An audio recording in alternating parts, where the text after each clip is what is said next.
Welcome to another episode of the Hoops Fix podcast with me, your host, Sam Nita, full-time British basketball advocate.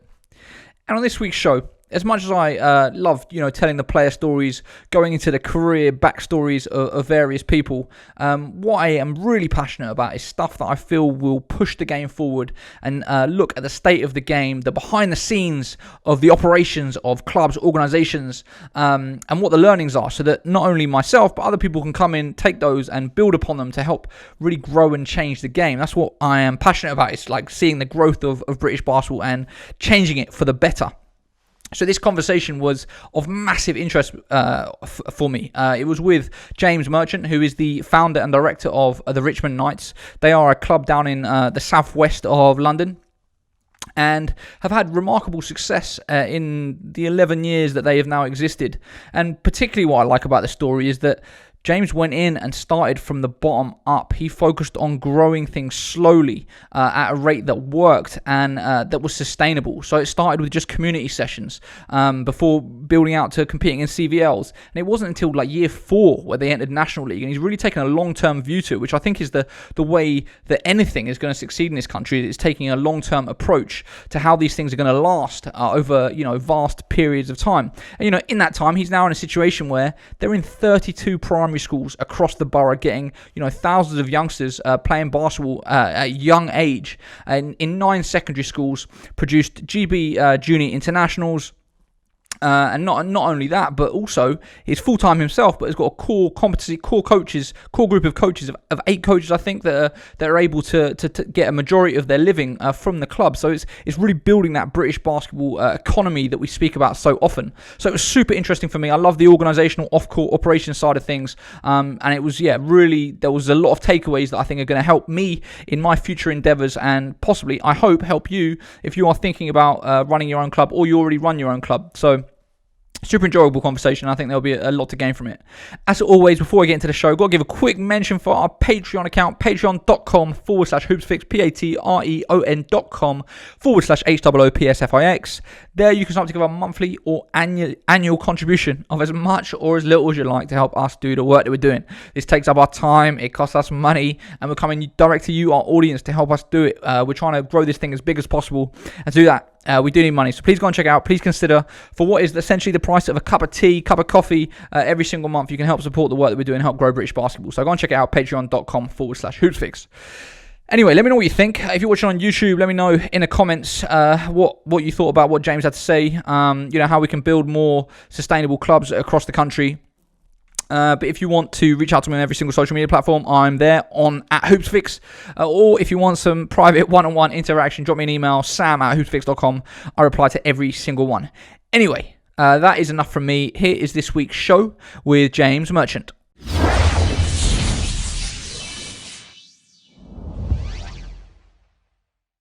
James, welcome to the show. Thanks for having me. It's an honour to be on. So, I guess the context of me wanting to have this conversation is, I kind of, over the last few years, have heard that you're doing a great job down in Richmond. I've had, a few different conversations with various people, including some of your coaches, about kind of what's going on down there. And for me, long term, I've kind of always had this vision in my head of setting up a club and trying to do it the right way over a long period of time, really building it from the grassroots from the bottom up all the way through to at the top having a BBL franchise. This is kind of like, it's a pipe dream, but it's something that has been slowly growing in my mind over the years.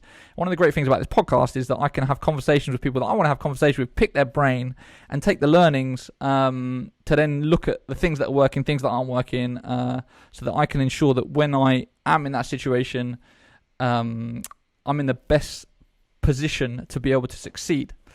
So, that's the context for the conversation. Looking at your background, obviously you played yourself, so it would be good just to kind of briefly just touch upon that, like what it is about basketball, how you got into basketball, kind of, and then I guess the transition then into coaching, and then we'll sort of jump forward into sort of setting up of the club. So let's start there. Like, kind of, can you give us a sort of brief overview of your sort of playing background?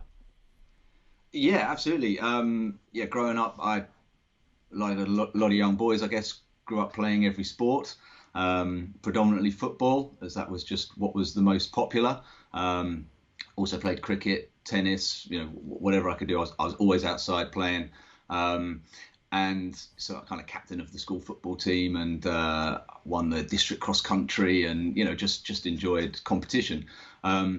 I went to secondary school and had never played basketball before, but like everyone in sort of year 7 that's sort of keen to make a good impression, went to kind of all the trials for the sports teams. And the head of PE at the time, no, sorry, not the head of PE, but the one of the main PE teachers, Mike Leary, was really into his basketball. And I think like a lot of players, certainly of my era and generation, you get into basketball at secondary school because suddenly there's a giant sports hall where you can play and there's the hoops. And yeah, Mr. Leary saw I could run and catch and throw a bit, and invited me along to basketball club training.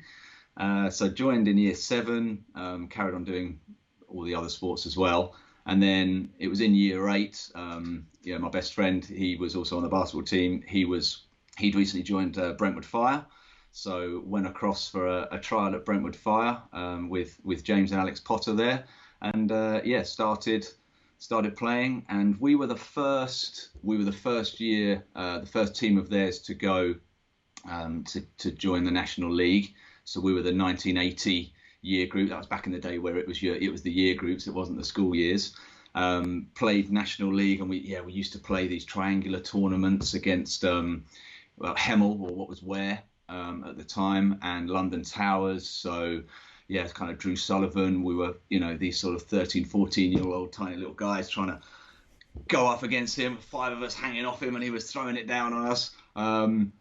But we gradually improved, and we actually won a game against Towers. It was probably when like most of their team were playing up or something, but to us we didn't care.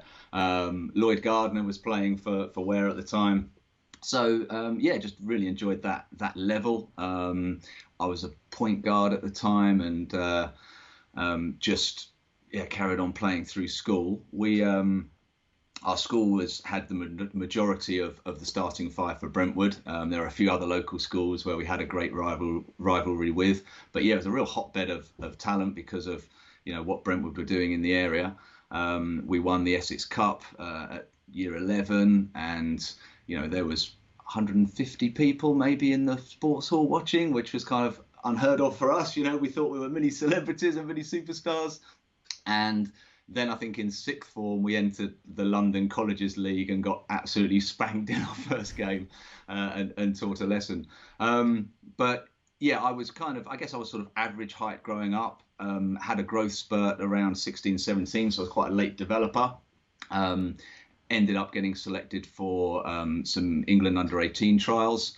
I think there were about 40 players selected at the time. I made like the top 25 and then got cut. So from there, then there wasn't really the academy system or anything to really do. So, I applied to university. I had a gap year travelling, but came back to university and chose St Mary's University in leafy southwest London, which is a hotbed of sport. A lot of talented athletes come out of there.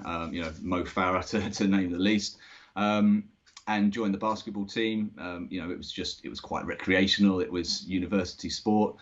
But I think we got promoted every year. We had a good run, and then I played for some local men's teams, but never played men's national league, and so just became a bit of a recreational basketball player and was doing it just because I enjoyed it and it's what I wanted to do. I then spent a couple of years travelling. I went to Australia, and sort of basketball, apart from going to see a Sydney Kings game and playing a bit, on outdoor courts and things, wasn't really part of my life. But then I came back and decided to actually sort my life out, and decided I had to get a bit of direction. And I actually applied to the police, and went through all of their sort of assessments, fitness tests. But then I ended up failing their security questions because their security checks, because I'd been out of the country for too long. It was kind of like an automatic, if you've been out for 6 months, then we can't vet you. So at the time, I was back coaching and playing at Brentwood Fire as well. And, James Potter, who, absolute huge influence on me, and you know, was my mentor through my, you know, my teenage. He you know, he said, well, look, you know, do you want to start coaching? You know, they've got a fantastic community program. And I kind of just weighed it up and said, look, if I don't get the police, then this is like, sounds great, so I'll give it a go. And yep, turns out the police shut the door, and where one door shut, another one opened. So you know, they already had, as I said, incredible community program in and around Brentwood. You know, what they've done for Essex basketball and even the East region, you know, there's a lot of basketball that has spread out because of them. And so I ended up coaching with them for 3 or 4 years, you know, and that's where I really learned. And that was where you just put the time in. You do in the mornings, the lunchtime sessions, the after school, the teams in the evenings. And you were earning a full-time living as a coach doing that? That was, yeah, so that was full-time kind of income. You know, I was effectively kind of self-employed, but whatever sessions I could do, you know, I could get. And then we looked at expanding, and yeah, so Brentwood is in Essex, but it's next to the London borough of Havering, which is East London, so not too far from yourself in Stratford there. And so we looked at expanding, and I set up like a bit of a very small club, but had a few school sessions. Started running a few teams, so we called it Havering Fire. So that was like the sister club of Brentwood. And so I was running that for a few years, and that was a real learning experience, because, you know, whereas I went from having the security and the knowledge of everything at Brentwood that was pretty much there on a plate. You know, I just had to walk into school sessions and it was all done and it was there. You know, and they had this fantastic program. I was coaching their National League teams and they were, you know, playing at a high level. I had to start from scratch, but I really enjoyed it, you know, and I really loved the challenge of the development challenge, you know, so looking at how the schools are connected, you know, how do we get the parents involved, how do we interact with the school sports partnership, and, you know, so learning that whole, not just the basketball landscape, but the sporting landscape within a community was a really valuable lesson. And then just, yeah, the way life goes, my girlfriend, who's now my wife, I met her when I was over at St Mary's, and yeah, we were getting married in 2009, and we were thinking, you know, life's choices. Do we want to live over in East London, you know, or do we want to go back over to West London, you know, which I still had a lot of close links with, and my wife was from there and family. So I started investigating the basketball landscape in and around Richmond, and there really wasn't a great deal going on. There was a small club in in Hampton.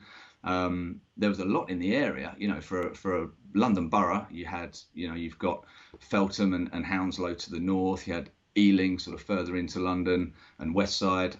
Kingston was to the south, and then you've got the teams in Surrey, like, you know, Spelthorne and everyone. But there was a real pocket of just not a lot going on in the borough of Richmond. And so at the time, a good friend of mine who was a coach at Brentwood, he ended up getting the job back at St Mary's University. So my old university, he got the sports development officer role at the university. So obviously great connection to have. He was immediately plugged into you know, all of the you know, the sports council, the RSSP. So he just helped me set up meetings and just started to put out a few feelers in the area. And yeah, I mean, I've still got it. Like I wrote out, you know, just pros and cons of both sides. You know, do I go on the east side and really push Havering? And obviously the backing and support I had there at Brentwood was really valuable, and you know, that having their support was great. But you know, I didn't see as much opportunity. Whereas in Richmond, I could see the environment was just ready for basketball to grow. You know, there was a very strong school sports partnership. You know, there was the sports development team on the council were very proactive. And I could see a pathway. You know, I had links with St Mary's University, which was a natural hub and a natural venue. Yeah, and I felt there were more opportunities there. So I started running a few school sessions, in and around Richmond, and I chose one particular area around one particular school close to St Mary's University, so kept it very, very small in terms of geographical area. But then I was still running my sessions over in East London, so I was doing 2 days a week. So Monday morning I'd leave the house at like 5 a.m, drive to a 7:30 session in Stratford, in Romford, and then I'd do 2 days of sessions, and then I'd drive back on Tuesday evening, and then I did Wednesday, Thursday, Friday over in Richmond, and I did this for about a year, just to test the water and see how things progressed, and it was clear that the potential in and around Richmond was a lot greater. So I handed over the Havering stuff to another coach friend of mine, and that took the full plunge into living and working in Richmond. That's fascinating.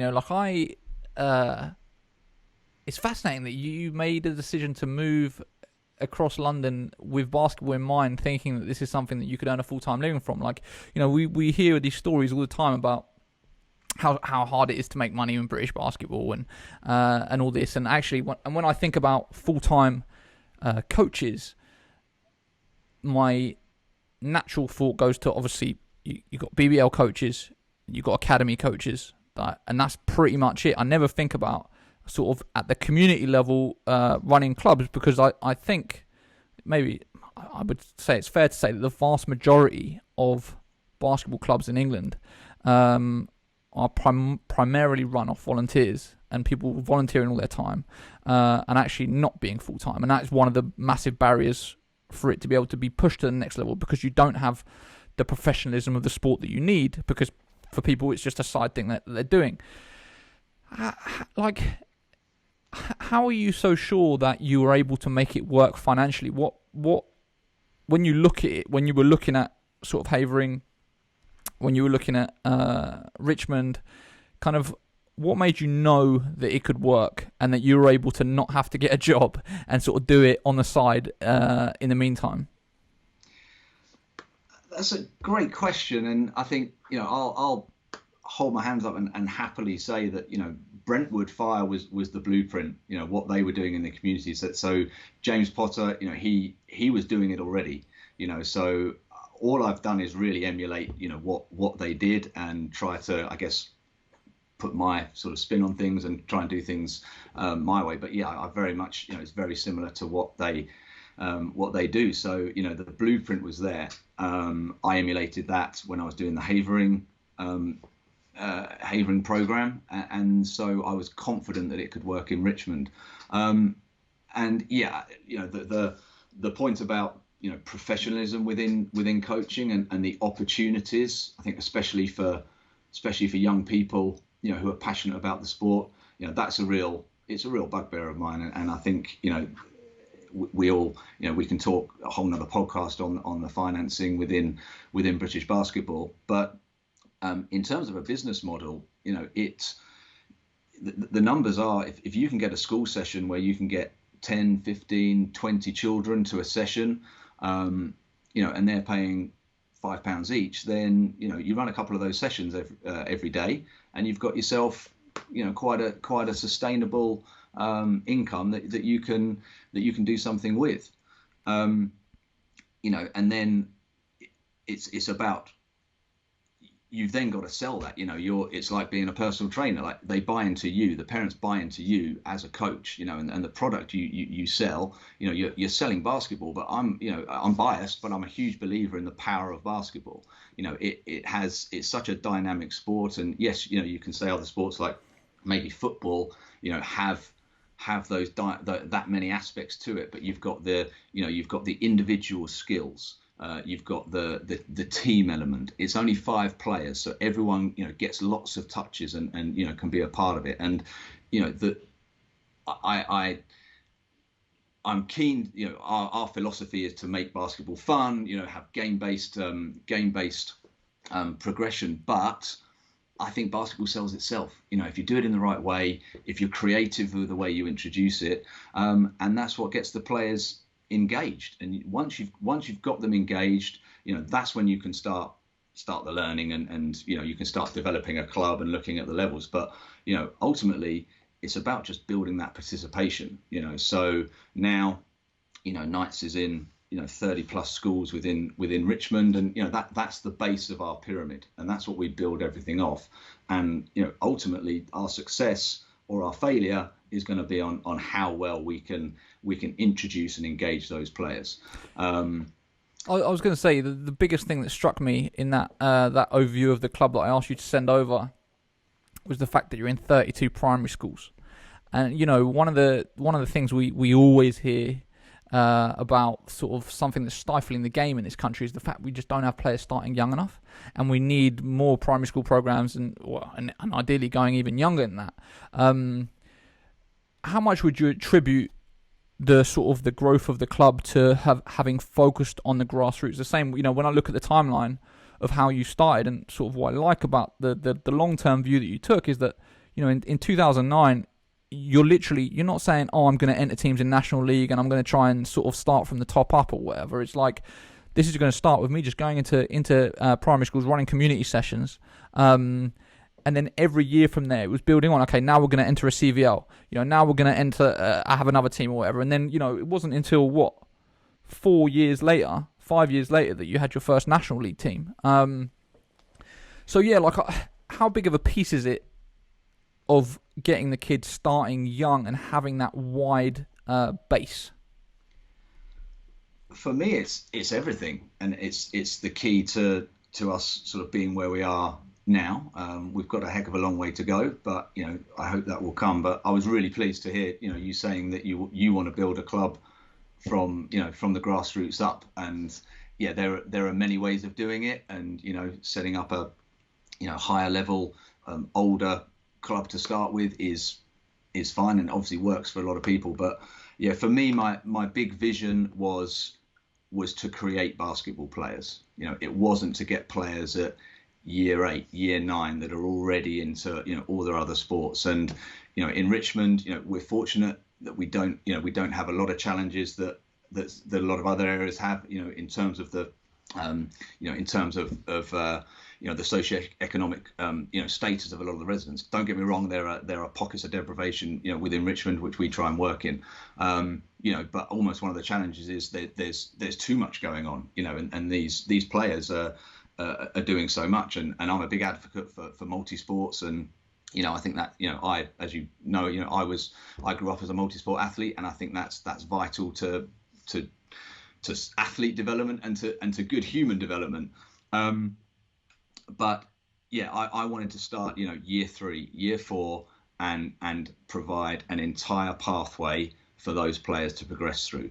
I didn't want to stop at year 7, year 8, and sort of not do National League. That would certainly be much more financially rewarding if we just focused on the community side of things. But I wanted to provide a pathway for players to engage at any age and at any level. So, they can engage at school, they can come to a club open session, they can come to a holiday camp. If they just want to do that recreationally, then great. But having that base and building, ultimately it's a numbers game, and what's happened is the club has just naturally evolved. It sounds like, I hope it doesn't come across like I had a master plan when I came to Richmond. I saw an opportunity, there was an opportunity there and then for me to get basketball sessions, fill my schedule, and try and earn a bit of a living out of it. What happened is, the club has been driven by the players. I'll freely admit that. We just want to provide the opportunity that our players need. And so, you talk about the timeline. We started off with primary schools, a few primary school tournaments, and then it's, hey, looking around the gym here, we've got 7, 8 primary schools. There's some decent players there, so we put a little team together. Played our first game, lost terribly to Felton Warriors, and this is a classic. So we tipped off. One of their players got the ball, dribbled through all of our team, scored, and then one of our players, having been in his first basketball game, picked the ball out from under the net and walked it walked it back to the centre circle to take centre again, right, rather than inbounding it. So I'm thinking we got a long way to go here, you know. But then, the next year that team were entered in CVL. They were the first team that went National League in 2013. And then suddenly, hey, we got a good girls program. So right, let's enter Girls National League. And all we've done is try to provide to the needs of the players. And as our program's grown, it happens every year, and we've been doing it recently. It's an absolute headache, but our selections for the teams, we get a heck of a lot of kids in a gym. We'll get 40, 50 kids come along to trial for one age group. So us coaches, we're looking around at each other, and me and Coach Isaac are kind of talking afterwards and saying, we can't just do one team here. There's more players that want to play basketball, and it's our duty to provide that if we can, if the resources allow. All we've done is react to the needs of the players. Maybe we should have had more of a strategic kind of development plan, but we've just kind of rolled with it, and the players have been the driving force of that, and they're the reason for our success. Thing is, to go from you look at it now and it's like, okay, 32 primary schools, 9 secondary schools. What is the actual tangible process to scale like that? Like okay, so let's talk about the starting point. You started when you're doing 3 days a week in Richmond. So you get into you've just moved back to Richmond. You're in a new town. Like, what is the process? What's the first thing you do to get that first session to like start building out what obviously ends up being the club? And then from there, once you've got that first session, like, what's the process to then do the second session? Is it a case of, okay, you like you said, you target that school that's close to St Mary's University. That's the first one. Get that one in the bag. Okay, now I'm going to look at the nearest one from there that's also within this same catchment area. Like, kind of, I'd just be interested to hear like what the actual sort of tangible steps are. So if I was to I don't think I would do it in Newham because there's a lot going on. But let's say that I was to start a club in Newham. Like, what would be the process? Like, if you were to advise me, okay, you need to the first thing you need to do is get a session under your belt. Like, this is how I would go about it. I'd be interested to kind of hear from the start. So I can come onto the steps in a minute, but I think the key is building relationships. That's the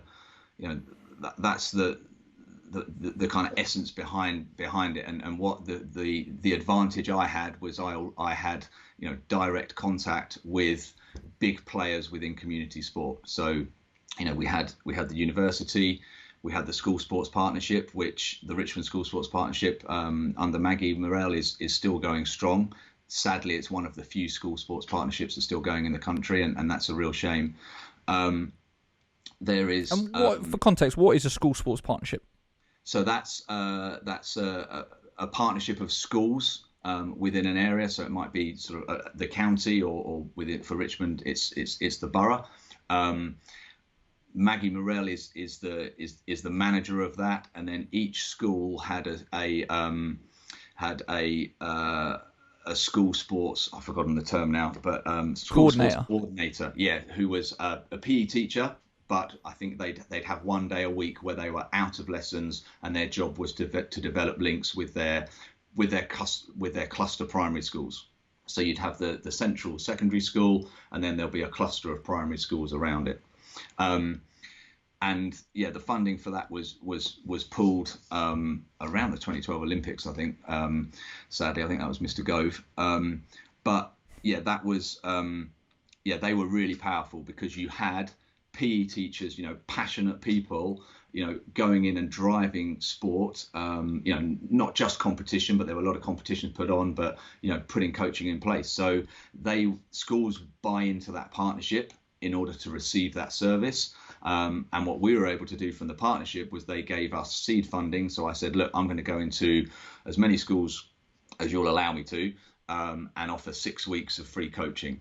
So that's PE lessons that they receive for free. So we target a year group or a certain number of year groups. And then at the end of that 6 weeks, we set up our year 5 and 6 basketball club. And then obviously, so we've got 6 weeks then to sell basketball, make it as fun as possible, and then at the end of it, it goes into it's then paid for by the parents, so they pay for that extracurricular club. So having the school sports partnership, was key. The sports development team, Chris Jones has backed us, for since we started. I remember sitting in first meetings with him. Talking about how we're going to get basketball going in the area, and he's continued to support us. Same with St Mary's University. We coach their men's and ladies teams now, and that's a lot of that is down to the foundations that we built early on, and those relationships are what have got us through. And in particular, this past 6 months where we weren't able to operate much basketball, those. Having relationships within the community have really helped. Having good relationships with schools, building relationships with your venues is absolutely key. In Richmond, the hiring rate of a council sports hall is around £70 an hour for one basketball court. So that's unsustainable for any club. Sadly, I guess it's you can get 10 guys playing five-a-side in there, no problem. Or as we know, you can get all the badminton crew in there, but trying to get kids in playing basketball at that kind of rate is impossible. So, hey, we go to the council. We spoke to them about how we can run a partnership and share some of the income. And before we know it, there's they built a brand new school at the time, and there was a new sports hall there that we were able to get access to at a lot lower rates. Our secondary schools, we don't pay full price for any of our venues, because we build relationships with the schools. So, Christ School, they're 3 times national schools champions, primarily down to the vision and the hard work of Tom Smith and the PE team there. But they saw an opportunity in that they have a sports hall, so they offer us that sports hall, and in return we go in and coach. I mean, we do like 5-6 sessions a week there with all the different age groups, so they're getting high quality coaching. They're getting coaches that that know what they're doing. They're getting links directly into the club, so their players, as well as playing a few times a week in school, are then playing with Knights as well, and the whole thing, it's a great relationship. It's less risk for us because we don't have the financial outlay of committing to hall hire, or as much hall hire, and we're getting work for our coaches as well. So building those kind of relationships is key. And to be honest, the survival of our club over these past few months, a lot of it has been down to the relationships we've been able to draw on. What's the incentive from the school's perspective? Is it literally that they want to have a good basketball provision for their students? So does it come down to the fact that the school wants to have basketball provision? Because ultimately, I would assume that if the school was like, actually, we don't care about basketball, it wouldn't happen. Or are you saying something to sell them on basketball? How is it? How are you selling them on it essentially? I mean, we predominantly sell it just from a basketball and performance point of view. But obviously, they've got Ofsted targets to hit, and they've got to provide their school club links. So there's a responsibility by the school and the PE staff to promote and develop those. I think sadly in the current economic climate where school budgets are being squeezed, a lot of schools are using and seeing their sports halls, as an income generator, as a bit of a cash cow that they can just milk and, put out to the highest bidder. But again, that's where the relationship comes, and, as Tom Smith at Christ, he's extremely passionate about all sports and providing as many opportunities and successes for his pupils. They're in the top 50 of secondary schools for sport in the whole country, and for a state school like them to be in that at that kind of level just shows the kind of work that they're putting in. So yeah, you have to find the right people and you have to find the right schools. So I'm not saying I could walk into any school and convince them. You can't. It depends, and very much it's out of the hands of the the PE staff, it's very much the senior leadership team, and all it takes is one decision from them, and suddenly they decide to go a different way. So yeah, it can be risky, but the stronger connections you've got within that school, it puts you in good stead. But I would say surely it compounds as well, right? Like the more, like now you've got the track record. Like when you start opening up a conversation with the school, the fact that you can say, well, this is what we've done over the last 10 years, and you can show kind of success stories and case studies, like that makes it a whole lot easier, right? Yeah, absolutely. Yeah. So once you've done it in one place, you've then got something to then feed off for sure. But majority of PE staff that we work with, they're all extremely passionate about providing opportunities and success. And schools are becoming more competitive, in terms of their league tables, their Ofsted ratings. So having their success, that they can sell to. Ultimately sell to to parents. If they've got this kind of provision, pupils go to Christ School because they want to play basketball.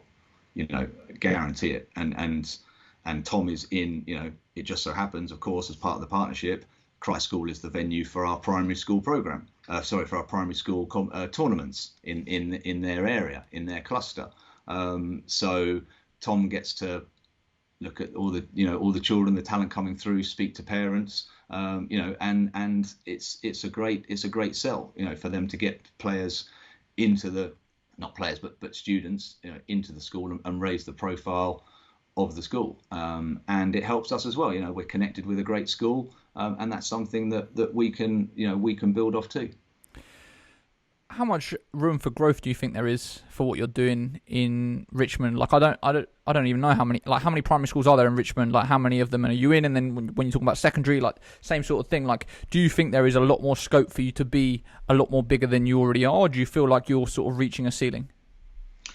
I think we're definitely reaching saturation. We're probably in about 80% of the schools, maybe, and kind of, majority of schools we've been in, we've stayed in, apart from obviously scheduling issues or whatever, then, but, once we're in a school, again, trying to maintain those relationships, we do our best to stay in, and even if a club's, failing, if it's in a, bit of a tougher area to keep, to maintain those numbers coming through, we'll stick with it. We won't just pull a club because it's not making money. We'll invest, we'll go in, we'll pay coaches to go in and do taster sessions, and just try and drive that interest again.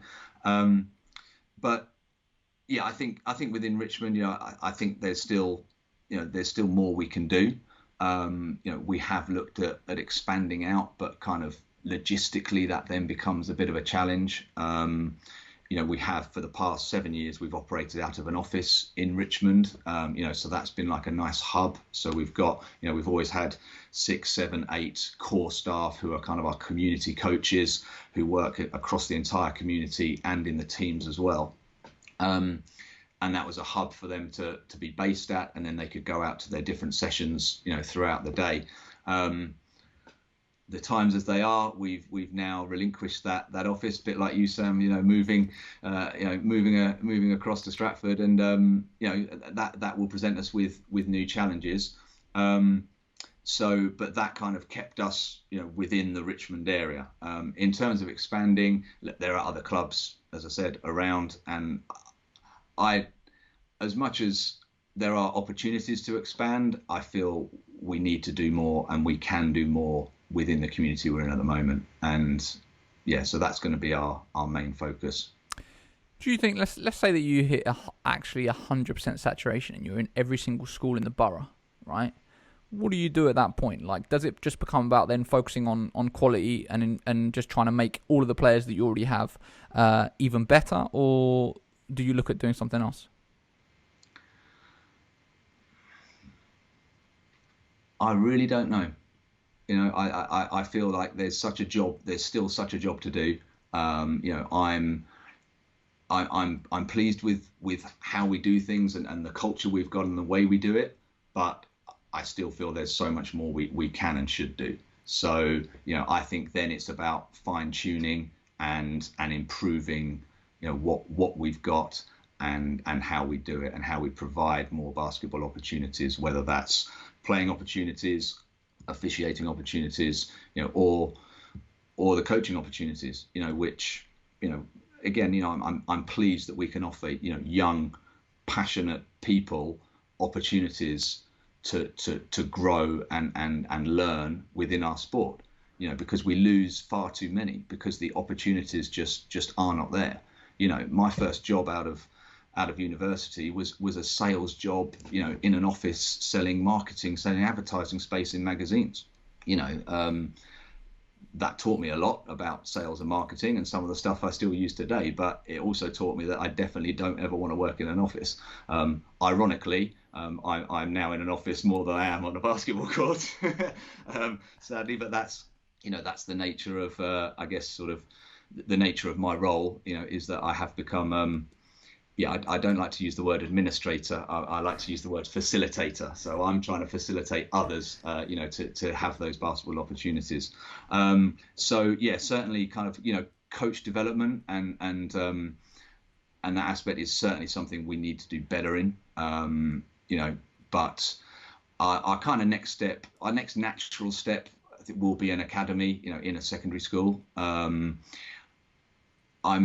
don't think we need to go, I don't have the desire to go EABL. I think that's taken care of, and that's being done well already. But not in your area though, no?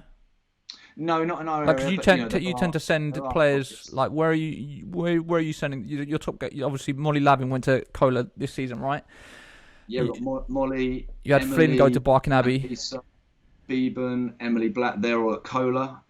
We've got Flynn, Eddie, Chem out at Barking. Kieran is at Canterbury. We've got Reading. So but I think we can't provide those players with what they need. They are getting way above what we can offer and give them, and it would be wrong of us to hold on to them. We need to go and give them the level of coaching and just the quantity of training that those guys need. They need to be training every day to get to the level that their potential could get them to. So we'll happily assist them to move on. And Isaac in particular, Coach Isaac, he's extremely passionate about providing them those opportunities. However, there's a lot of players that want to stay local for education reasons. They have aspirations within basketball, but also outside of basketball.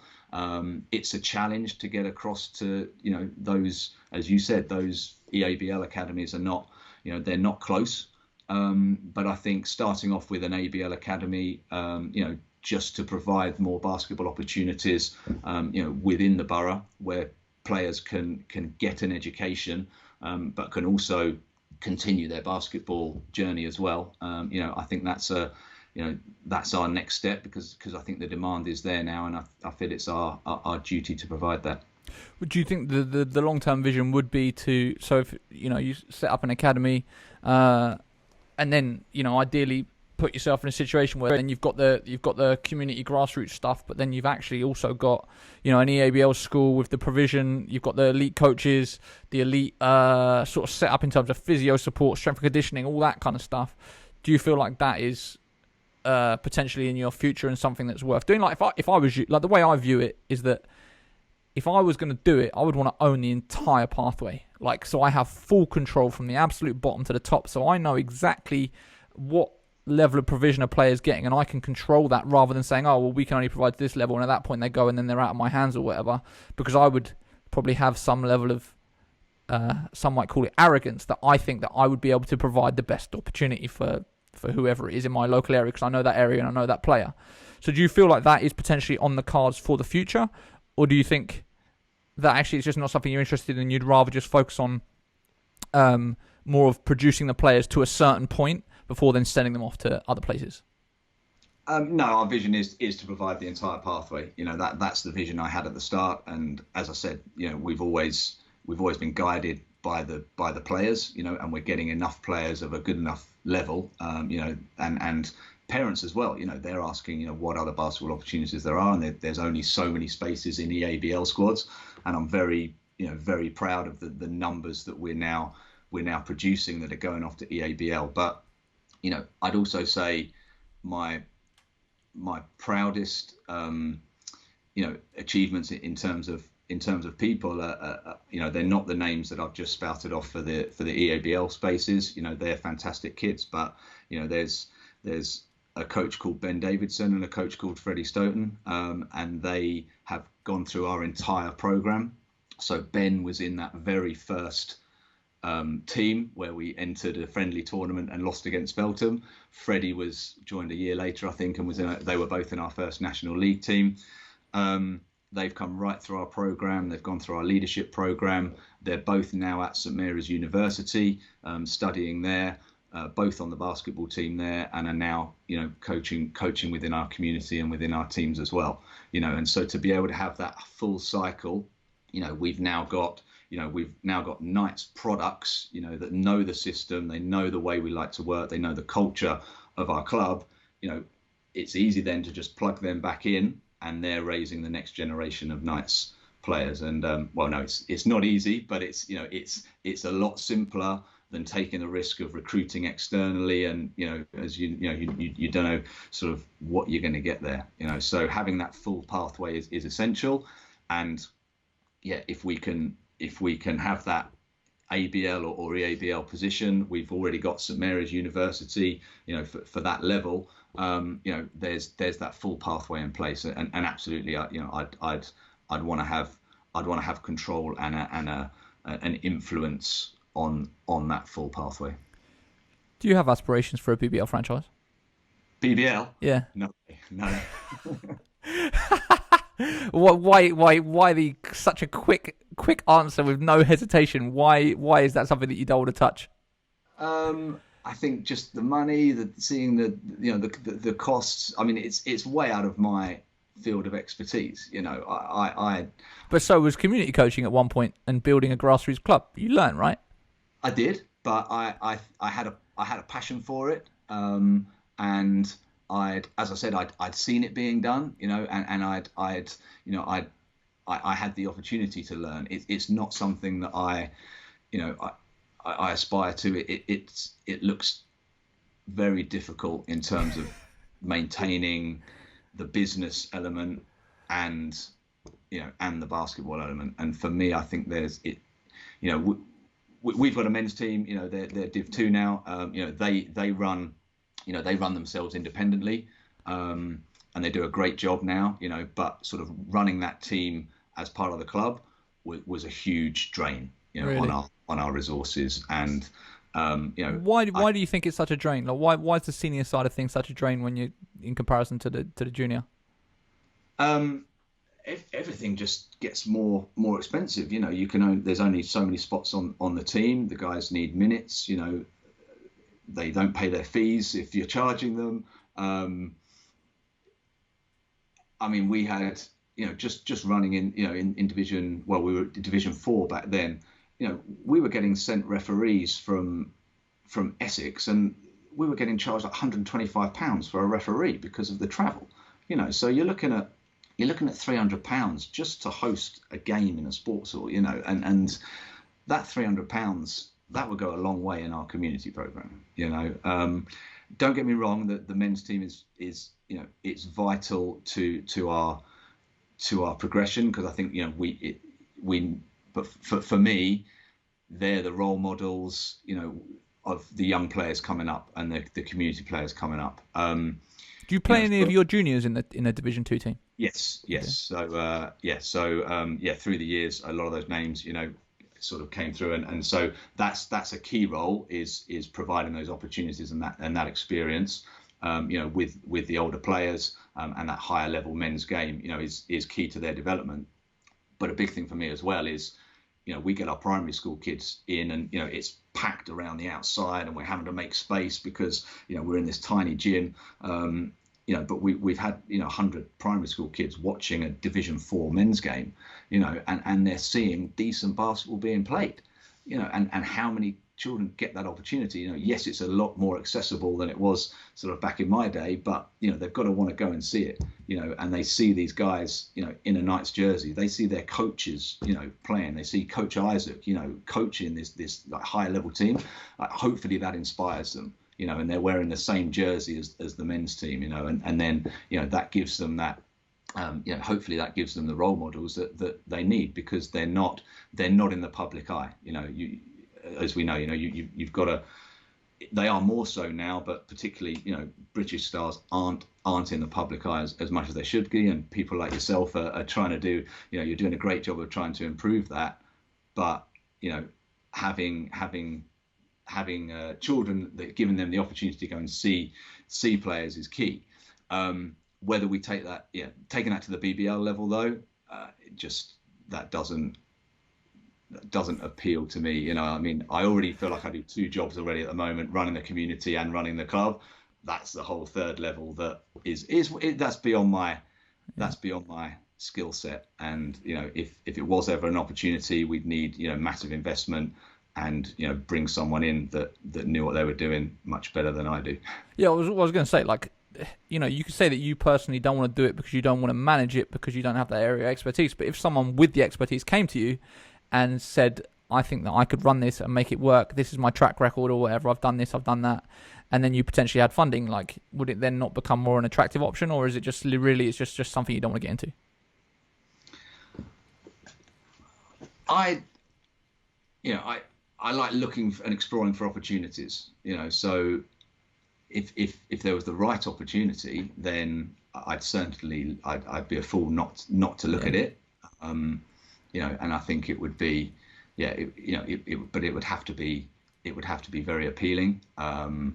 If I was going to give the Knights name to a franchise, I'd want to make sure that they were, in line with the way Knights wants to operate, in line with our culture. And I don't feel that, unless I had some very expensive lawyers to get everything down the way I'd want it, then I just see potential issues, I guess. And I think that sadly, the basketball, pro landscape is rocky, and I'd worry about the long-term reputation and sustainability of the club if that was tied in. If it was something completely separate, then that might be an option. But again, why would we do it? Well, we'd want to, it would need to generate interest within the local community. We'd need a venue. Well, if they can come and build us a 2-court facility and we can play games out of there, then suddenly I'm listening, because that sort of thing opens up our ability to meet our objectives within the community. So I guess probably coming across, but there'd need to be ulterior motives to it. I don't have the ego to say I want a BBL franchise because I just want to have the best basketball club or the best team in the area or in the region. That's not the motivation. Yeah, no, that makes sense. I always say when I think about a situation for myself, it would have to be right, and like I would never get involved. And that's what I'm saying about doing it from the bottom up. It's like, well, actually, if you go long term, and I think part of the thing about doing long term is the thing you've emphasized there about the relationships is like, once you have the track record, it makes everything else easier. When you show that you're invested in the community, that you're doing stuff at the grassroots, like all of those conversations with the council about potentially having a facility and all that kind of stuff. And I do think, especially if you're talking about BBL franchise in London, the key thing is a facility. And if you don't have a venue, can't make it work. I have such strong conviction around that, that if I was ever in a situation where I had a club, that jump to the BBL would never be done until we had a venue. But yeah, anyway, I digress. I'd be interested in, one of the things. So one of my recent interviews, which hasn't been published yet, which we will actually by the time this is public, it was with Caroline Charles, with Newham Youngbloods. Speaking to her, the challenges she faces are very different to the challenges you face, I would guess, and a big part of that is the fact that she's working in one of the most deprived boroughs in the country, and she always talks about the fact that she really can't charge a lot of money to the kids because they just don't have it. When you look at the Richmond model, Richmond is literally the opposite end of the scale to Newham. I think it's one of the most affluent boroughs in the country. Do you think that that in large part is what has allowed you to grow and do the things that you're doing, because there is just a lot more affluence, if you want to call it that, wealthy families or parents that are willing to spend on extracurricular activities for their child? Like, how easy do you think it would be to replicate what you're doing in another borough which potentially doesn't have as much money floating about? It's something I've always asked myself, and looking at going back to my decision with Havering, that had sort of similar challenges to Newham. So that was certainly part of the decision making process. But there are a lot of challenges within Richmond as well. There are pockets of deprivation, and there are areas that we try and work in. There's a lot of children on free school meals that we offer free places to within our clubs. So we try and break down as many barriers as we can. But it certainly helps, to be able to get 15 to 20 children paying, £5 every session, week in, week out at every school. So that's allowed us to build the base, and then that's what generates the income that supports everything else above that. So I really admire Caroline and people that work within those areas, and it's something that I do. I do wonder whether it's something we could replicate. But again, I think it's down to how you sell what you're doing, and how you build build those relationships. Like, yes, you might not be able to charge as much per session, but I'm sure there's more funding streams available for those kind of areas, or there's more of a need, within the schools to build those relationships. So you can get a sports hall for, you can get that relationship where you're getting a sports hall in return for services you're giving to the school or for those students. So as I said, I like to look for opportunities and solve problems, and I think that's it's a huge problem, trying to generate interest and maintain attendance when you're not able to charge as much. You've got the other issues around the support within the families maybe. I'd say it's a question I'd like to be able to answer, but probably from my rambling, I probably can't. But what I would say is that within Richmond, there are challenges. There's a lot of yes, it is an affluent borough, but the challenges are the children can be doing a lot. So them scheduling, their timetabling, parents being able to be engaged, because they're working so much, they're not necessarily seeing their parents. I think the biggest part of actually no, I'm not going to go into that. That's no, I don't want to touch on that. It's probably getting a bit too far. So when you talk about the income streams of the club, when you talk about the percentage, like, is the vast majority of the money that you have coming in from kids paying, you'd call it B2C, like business to consumer, like directly from the kids and the parents paying you as the club for a session, or is it, or do you also have like grants, funding that you can apply for, potentially schools paying you to be the deliverer of sessions so that they're subsidising it for their pupils? Like, kind of what's the actual, when you talk about what the revenue streams are and where that money's coming from, like what is the sort of the breakdown? So it's probably, it's up around 80% is that, direct income from parents. So whether that's community sessions, within the schools, within our open sessions, or it's the fee paying members to be parts of our teams. So that is, that's the bread and butter essentially. But, we do we do access grants. We get support from the council to subsidise the cost of our some of our secondary school sessions. So we're able to go in and offer those at a cheaper rate.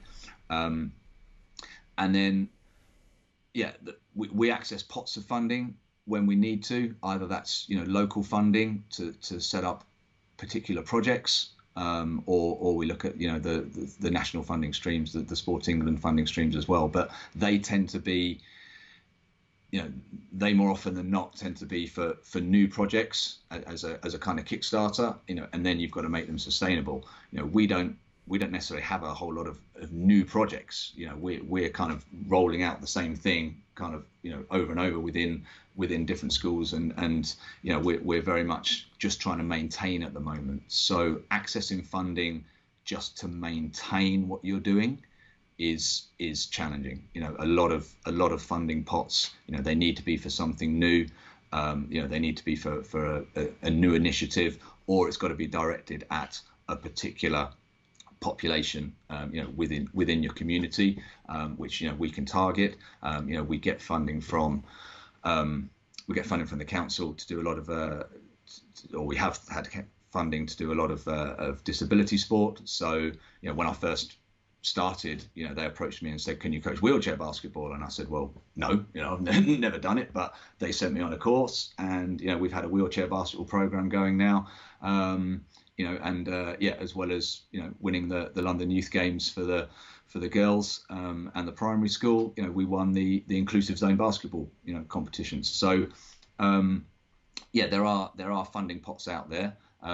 We also get I guess within that 20% of other funding, some schools will just pay us directly. So some schools, if they feel their parents can't pay for the clubs, or some schools do have a policy that they don't charge for clubs, and they pay for that out of their budgets. So we get paid by the schools rather than individually by the parents, and we have a few other we've got a sort of sixth form colleges, St Mary's University, that comes out of their sporting budgets. Have you had any conversations with potential commercial sponsors or people, or even corporate social responsibility programs on behalf of companies that kind of look at the scope and the breadth of what you're doing at a grassroots level and potentially want to get involved? Yeah, so we've got two key sponsors, which is IC Resources, an IT recruitment company, and Griffin Stevens is a local estate agents. So they're fulfilling that. But I mean, IC Resources, the director, he plays on our men's second team, and he's very much into his basketball and supports it from a personal point of view as well. It's certainly something I think we don't pursue enough. I think our standing within the community, we could and should be doing more, to promote that, and to draw draw in the corporate dollar, to support what we're doing. And that's very much one of my hats that I don't put on too often, because very busy, just managing everything else. We've got a great committee, and they look at funding streams and reaching out to the local community. But I feel it's something we should do more of. And I mean, I listened to the Nick Drain podcast that you did with him, and he seems to do a fantastic job, and that's certainly something that I could learn from. The other thing I want to touch upon, I know finances are always, some people don't like talking about it and stuff, but I ask players about it a lot as well, because I feel like it's important for people to realise that there is money in basketball, and I want it to be able to inspire other people that are thinking about setting up a club to do the same thing, because I rather than seeing it as, it's never going to be a thing that can make me money and I'm always going to have to do it on the side, it's going to be a voluntary thing. When you talk about and obviously only share what you're willing to share, but when you talk about the scale of kind of what you've built financially, in terms of the turnover of the organizations, and even if you don't want to go into the specifics, the number of staff that are sort of being able to derive a full-time living or almost a full-time living or a part-time living from kind of what you built with the Richmond Knights, I would love to hear anything you'd be willing to share about that. Yeah, I mean, I earn a salary, and it's my full-time job, and I'm able to support myself and my family. Um, we don't live in the borough of Richmond, so that says something about the cost of living there, and my kind of relative wage. But yeah, in terms of the size of the club, yeah, I don't really want to go into specifics, but the CIC is about sort of a third of what the limited company brings in terms of the balance. So the limited company is sort of double the size in terms of the income and the costs in which it costs to run. Our staff, we have anywhere, each season obviously it changes, but we do have, we have a core staff. There's 5 or 6 guys that draw, they're self-employed, but they predominantly earn their money from Knights, and then they have their other things on the side as well. And they're able to live off that. I probably don't pay them enough, as they tell me quite a lot, and I'd love to be able to pay them more. But the model allows us, to have passionate, youngish. Well, some of them are now, families and mortgages and stuff, and they've come through the club. But they're able to. Their careers are in basketball, and their lives are in what they love. And I think having that at the heart of what you're doing, being able to employ people who are, or being able to hire people who are passionate about their job, that's a big key to our success, and our small successes to what we're, where we are at the moment. But I'm pleased to be able to offer that, and it's, as you said, it's an opportunity that's quite rare outside of the formal positions within academies or within professional teams. But I believe it can be done, and happy to speak to you more about this once we finish. And I've spoken to other coaches as well, and other coaches have been a part of Knights and gone out and done their own thing, and I feel that it's certainly a model that can be replicated. As you say, there are areas where there are challenges and it can't be, but I'm sure there's lots of areas where it can be, and if that helps grow our game, and produce more players, and improve the awareness of the game amongst around the country, then happy to help. So, final question before we wrap up: the future of the Knights. When you look to the next sort of 3 to 5 years, kind of what would you like to see happen? What do you envisage happening? What's the kind of plan? What's the goal for the sort of near and longer term?